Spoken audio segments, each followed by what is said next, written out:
Arketipum 18. Selamat berjumpa kembali di channel Arketipum 18. Ya. Kali ini kita belajar mengenai analisis puisi. Nah, mulai dari analisis puisi ini kita akan mengenal lebih mendalam mengenai analisis strata norma Ingarden. Nah, strata norma Ingarden ini digunakan untuk menganalisis puisi dari segi bentuknya sampai menuju ke isinya. Nah, dari segi bentuknya sampai menuju ke isinya. Jadi kita akan melihat dari strukturnya puisi itu seperti apa, karena terbagi menjadi lapis-lapis. Pada pertemuan kali ini kita akan belajar mengenai analisis strata norma Ingarden di lapis pertama, yaitu lapis bunyi atau lapis suara. Dari lapis bunyi dan lapis suara itu nanti akan dilihat satu persatu dari bentuk yang ada di puisi itu seperti apa. Oke, langsung saja kita praktek, kemudian siap ya. Kali ini pembahasan kita mengenai analisis strata norma Ingarden. Saya masuk di pembahasan yang pertama, lapis bunyi atau lapis suara biasanya di sini disebutkan. Nah, di sini ada puisi dengan judul Lebih Baik Mati Muda. Ini nantinya akan kita analisis. Ini merupakan puisi dari Remy Silado. Kita cek nanti ke bawah bagaimana lapis bunyi ini dianalisis, kemudian apa saja. Nah, ini semoga Anda nanti bisa memperoleh pencerahan ketika Anda melakukan analisis. Ya, kita mulai. Ini puisinya Lebih Baik Mati Muda. Lebih baik mati muda, jika usia menua kapan waktu. Dan aku tak berani menulis puisi dengan jendela yang dibuka lebar, melihat kenyataan di luar rumah tentang kebusukan yang memerintah, tentang kesemenaan yang berkuasa, tentang korupsi yang memimpin, tentang penindasan hak asasi. Lebih baik aku mati muda. Nah, kemudian dari puisi ini, bait pertama kita cek. Ini bait pertama, baris pertama, kita akan melihat dahulu asonansinya. Ingat ya, asonansi itu yang berhubungan dengan vokal A, I, U, E, O. Jadi kita lihat sebenarnya asonansi apa yang sering muncul di baris pertama ini ya. Jika usia menua kapan waktu, menunjukkan asonansi A. Nah, ini. Di sini dari penelitian ini saya menemukan A. Kita cek di sini A-nya ada berapa? 1, 2, 3, 4, 5, 6. Ada 6A. Kemudian di sini I-nya 1, 2, U-nya 1, 2, 3. Jika usia menua kapan waktu. Jadi terasa sekali penggunaan asonansi A ini di setiap kata yang ada di baris pertama ini, menegaskan suatu peristiwa yang memang panjang dan di dalamnya tersirat pengalaman-pengalaman kehidupan yang tentunya dialami oleh manusia dan yang lainnya juga ketika mengalami proses penuaan dan ada kesadaran. Nah, di sini asonansi A sangat kuat sekali. Aliterasi K, ingat dia berhubungan dengan konsonan. Apa huruf di sini yang menguatkan? Nah, kita cek. Di sini saya menuliskan K dari penelitian saya. K-nya di sini ada 1, 2, 3. Ini ada 3. Yang lainnya N-nya 2. Nah, ini saja. Ya. Kita cek aliterasi K. Jika ini langsung kita berpikir ke belakang. Ada pengandaian yang diumpamakan kita memilih tapi belum bisa memilih.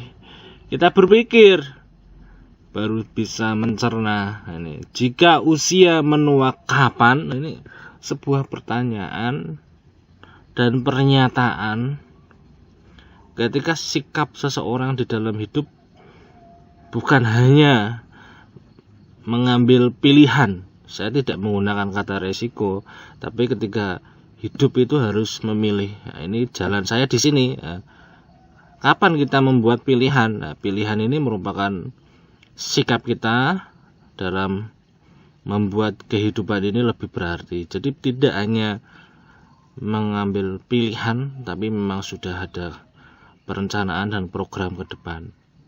Ketika kita mengambil kapan, nah itu seolah-olah ada resiko. Jadi saya tidak mengambil resiko karena maknanya ke negatif, tapi ketika sudah memilih, maka tentunya dia sudah memiliki sikap dan pandangan hidup. Ini saya baru di lapis bunyi, tapi sangat kuat sekali. Belum masuk ke lapis berikutnya, tapi pembahasan saya sudah mengarah ke sana. Jadi aliterasi K di sini kuat sekali.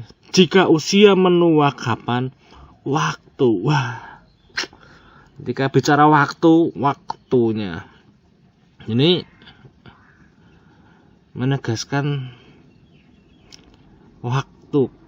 Aliterasi K ini loh sangat memiliki makna. Kemudian ada pilihan seperti yang saya katakan tadi untuk seseorang bersikap. Asonansi A di baris pertama yang sering muncul, kemudian aliterasi K. Baris kedua masih di bait yang pertama, dan aku tak berani menulis puisi.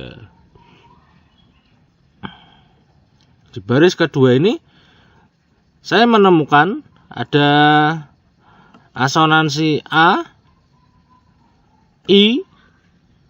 Pada baris kedua ini kita cek A-nya munculnya ada berapa? 1, 2, 3, 4. I-nya ada berapa? Kita cek 1, 2, 3, 4. Lainnya masih kurang. Jadi ada rasa mempertanyakan, ada rasa. Ini langsung saya kaitkan, tapi nanti kita akan membahas lapis berikutnya. Saya memberikan deskripsi saja bahwa fenomena yang ada di penggunaan asonansi dan aliterasi ini kenapa memang dicari.